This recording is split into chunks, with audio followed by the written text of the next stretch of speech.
Okay guys, Stone Guy 223 here. I'm usually not a conspiracy theorist, but coming home from a match. I'm in South Georgia, coming out of Alabama.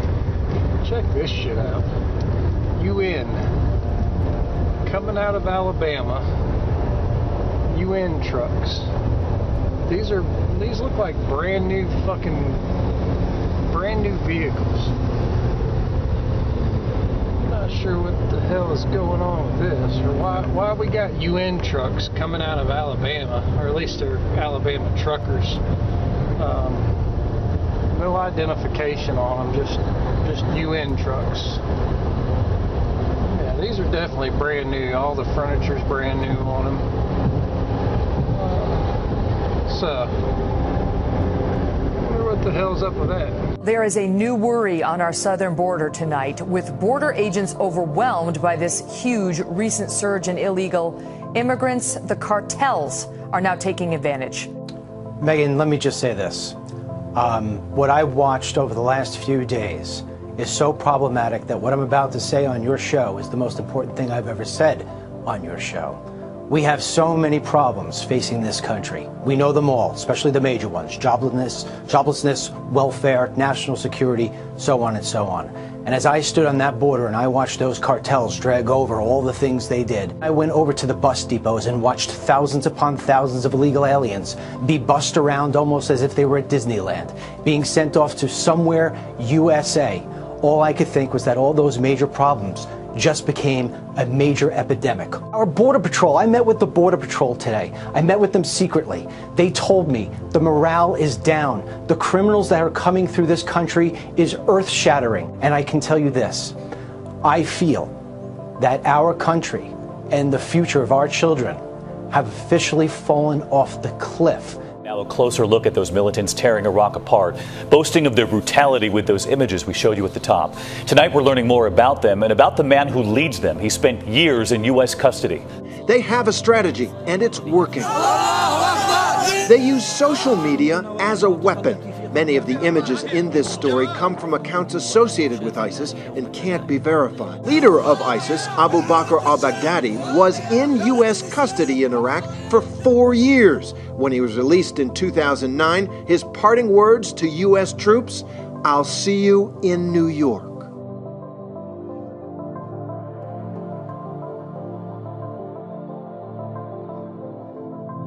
Former Secretary of State Hillary Clinton weighing in on the controversial prisoner swap of 5 Taliban leaders for Sergeant Bo Bergdahl's freedom. She was asked if the exchange was like making a deal with the devil. Here's her answer. Did he make a deal with the devil? If you look at what the factors were going into the decision, of course there are competing interests and values. I'd like to say to Bo right now, who's having trouble speaking English, Bismillah ar-Rahman ar-Rahim, Ze'abayem. I'm your father, Bo. Bismillah ar-Rahman ar-Rahim, Ze'abayem. I'm your father, Bo. The Wall Street Journal is reporting that one of the detainees whose return has already told his family that he plans on waging war on America. So what this president did is he made a deal with the devil for a deserter, a man who didn't even like America.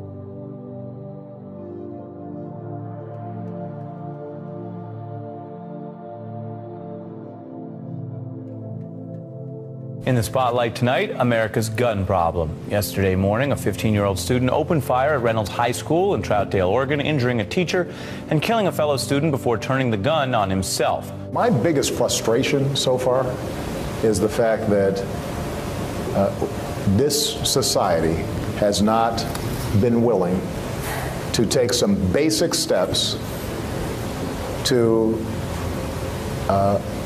keep guns out of the hands of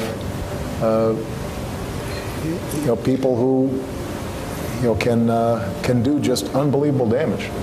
President Obama is rallying supporters of gay rights. He spoke at a fundraiser in New York City last night for political donors who are gay, lesbian, bisexual, or transgender. He believes more needs to be done overseas. There are still Americans out there who are vulnerable and alone and still need our support. So we can't stop We've got to keep fighting. The president is promising to sign an executive order ending workplace discrimination by federal contractors based on sexual orientation. That would affect 14 million employees. I'm here to actually talk to you guys really quickly about this flag. This flag is not that old. This flag is the symbol of lesbian, gay, bisexual, transgender, and queer pride. So maybe all of you could help me read what it says out loud on the count of 3. 1, 2, 3. Who I am is what fulfills me, and what fulfills the vision I have of the world. One high school salutatorian banned from discussing his faith in a graduation speech. He fought back this week. Take a listen.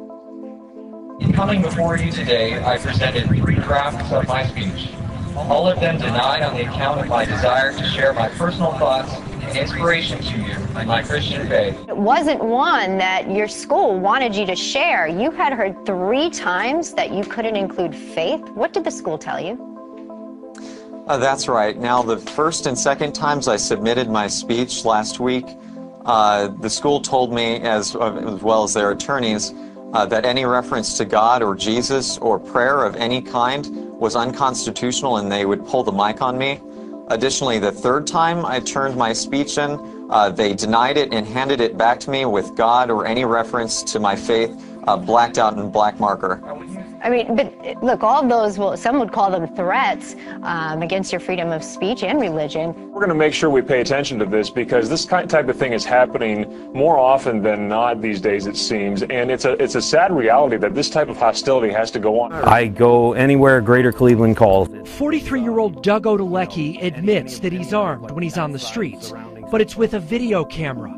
And last Friday night, he captured this run-in with police. You're going to be cited if you don't get rid of the turn now. Like I said, I can't get rid of it, so you got to do what you got to do. The Parma man runs the Greater Cleveland Cop Block, which, according to Odelecki, holds police accountable for their actions.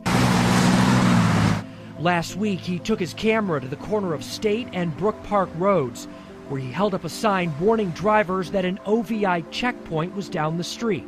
The sign said, "Checkpoint ahead, turn now." He said he's not for drunk driving. He's just against what he considers an abuse of power. It is a Nazi-esque style checkpoint. It is a papers, please type checkpoint. These guys are not out there for your safety or anything like that, so if you think that, think again. Our sobriety checkpoint is all about educating the public, and we need them to come through the checkpoint to educate them. The altercation was caught on camera as Odelecki insisted he had a right to warn drivers. According to state law, the police have to alert the public a few days before a checkpoint's set up. But in this case, they didn't like that he was telling drivers to, quote, turn now. So why is this thought to be a good idea to actually bring these high-caliber weapons into U.S. streets? I don't think it's a good idea. High-caliber weapons are extremely dangerous. This type of velocity is not necessary. I spent 24 years in the Philadelphia Police Department.